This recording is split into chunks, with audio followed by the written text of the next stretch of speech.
Jambo wa Tanzania, jambo wananchi wote wa mkoa wa Mwanza. Mimi Saidi Mohamed Mtanda, mwenyekiti wa kamati ya usalama ya mkoa na mkuu wa mkoa wa Mwanza, napenda kutumia fursa hii kwanza kuwatakia heri ya uhuru wa Tanganyika wananchi wote wa mkoa wa Mwanza.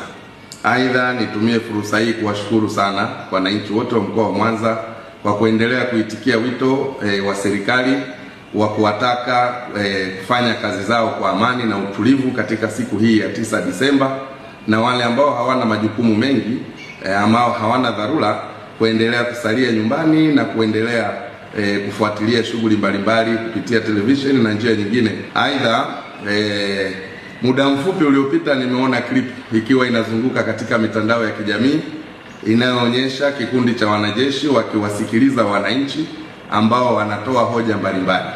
Nataka niwahakikishie wananchi wa mkoa wa Mwanza, kwanza waondoe hofu, lakini pili, nikiwa mwenyekiti wa kamati ya usalama na wahakikishieni kwamba klipu hiyo ni klipu ambayo ilirekodiwa tarehe 31 Oktoba baada ya kutangazwa kwa matokeo ya uchaguzi mkuu wa tarehe 29 Oktoba. Ilikuwa ni siku 3 baada ya uchaguzi mkuu. Kwa hivi sasa na kwa hivi leo na hapa ninapozungumza nikiwa katika ofisi ya mkuu wa mkoa, saa 6:18 vyombo vyetu vya usalama vimenihakikishia, na mimi mwenyewe nimejiridhisha. Nimepita maeneo na mitaa mbalimbali nikiangalia baadhi ya wananchi wachache wakiendelea na shughuli zao, lakini hakuna mkusanyiko wowote unaoendelea na wala hakuna taharuki yoyote katika mji wetu wa Mwanza. Nimekuwa nikipata simu nyingi, siwezi kujibu simu moja moja. Kwa ujumla, nataka niwahakikishie Watanzania na wananchi wa mkoa wa Mwanza wawe na amani. Hali ya utulivu ni kubwa sana, tunawashukuru sana, na endeleeni kushirikiana na serikali. Klipu hiyo ipuuzwe, ni klipu ambayo ilipitwa na wakati. Nafikiri inatumika tu kama propaganda katika kipindi hiki ili kuleta taharuki kwa watu.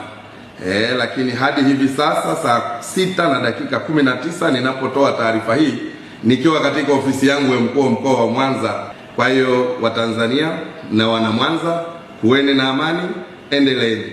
Nimetoka pale soko la samaki, nimenunua samaki, naendelea na shughuli zangu, na sasa naendelea katika maeneo mengine kuangalia hali ya usalama na kuangalia shughuli mbalimbali za wananchi zinavyoendelea. Asanteni sana.